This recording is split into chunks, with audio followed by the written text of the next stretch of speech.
Beijing, asserting that sovereignty and territorial integrity of China are sacred and inviolable, the country's national legislature has adopted a new law on the protection and exploitation of the land border areas, which could have bearing on Beijing's border dispute with India.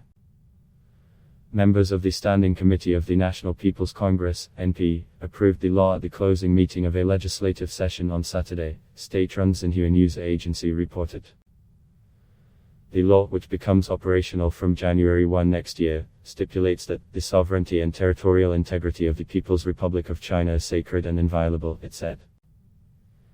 The state shall take measures to safeguard territorial integrity and land boundaries and guard against and combat any act that undermines territorial sovereignty and land boundaries, the report said.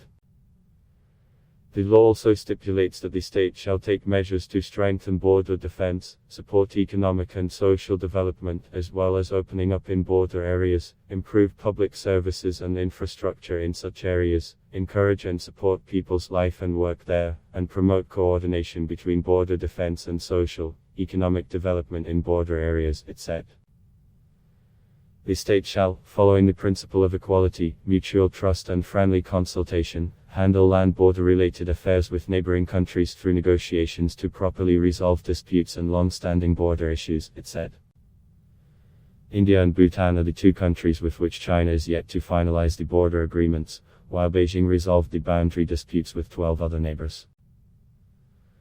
Last week, Foreign Secretary Harsh Vardhan Shringla said the developments along the line of actual control, LAC, in eastern Ladakh have seriously disturbed the peace and tranquility in border areas, and this has obviously had an impact on the broader relationship too.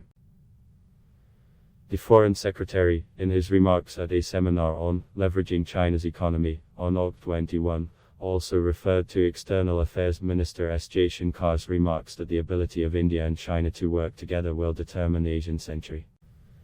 For this to materialize, peace and tranquility in the border areas is a sine qua non.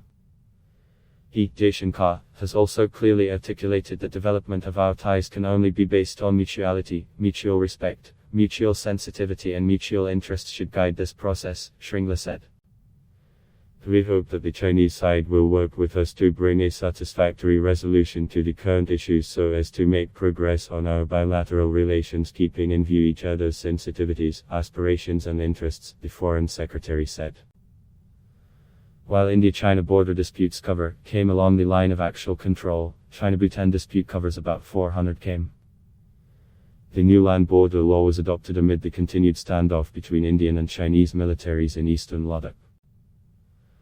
On October 14, China and Bhutan signed an MoU firming up a three-step roadmap for expediting the boundary negotiations, which Beijing said will make a meaningful contribution to speed up the border talks and establishment of diplomatic ties. Adblock test Y.